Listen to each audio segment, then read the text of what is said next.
On the forefront of new hiring practices, we've got Greystone. It's a social justice enterprise expanding access to the U.S. economy through its open hiring business model. Partners already implementing this model include Unilever's, Ben & Jerry's, and many others. And joining us right now to talk about this is Joe Kenner. He is president and CEO of the open hiring pioneer, Greystone. And Joe, for those who aren't familiar with open hiring, just explain the background. A lot of times people get closed out of the hiring process, but this is a way to try and change all of that. Yeah, good morning, Becky, and thank you for having me. The Greystone open hiring practice is very simple, but it's actually a radical idea at the same time.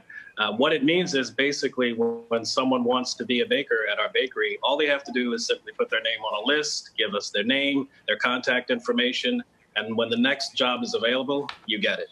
No questions asked, no background checks. We don't even do interviews. We call you for a date to report for orientation, and that's your first day on the job. That's your first day that you're going to be earning money, access to benefits, and access to our union. Firms that use very specific hiring practices would kind of blush hearing something like that, thinking that what they're doing is a complete waste of time. What have you had in terms of, the outcome from some of these situations? Has it been a good situation? Have you had situations where somebody just didn't work out? What's the percentage between the two? Well, our hiring practice is very unique, but other than that, we're a manufacturer just like any other manufacturer that has to deal with attendance issues, people showing up on time. That's what every employer deals with.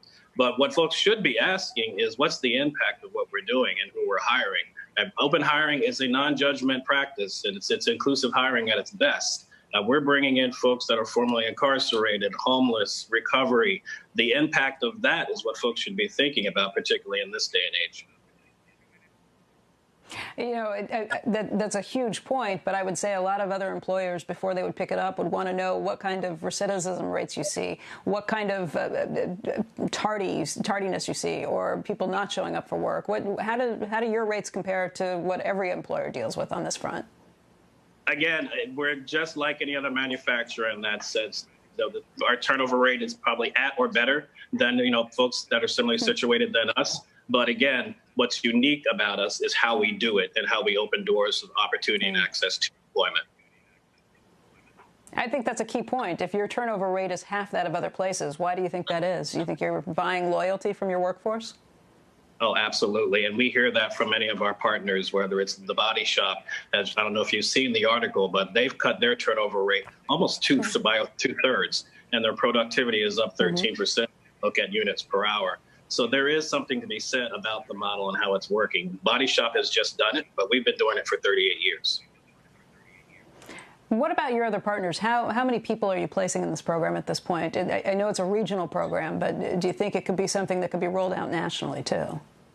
I would say it's been something that's been international, actually. We've been working with the Stark Foundation in the Netherlands. We have 10 to 12 companies that are practicing it. As I mentioned, the Body Shop has about 300 of their seasonal jobs at their distribution centers in Raleigh, North Carolina, doing it. In Q4, they're expecting to do this in their retail operations. So this is taking shape nationally, internationally, and we want to see it happen locally as well.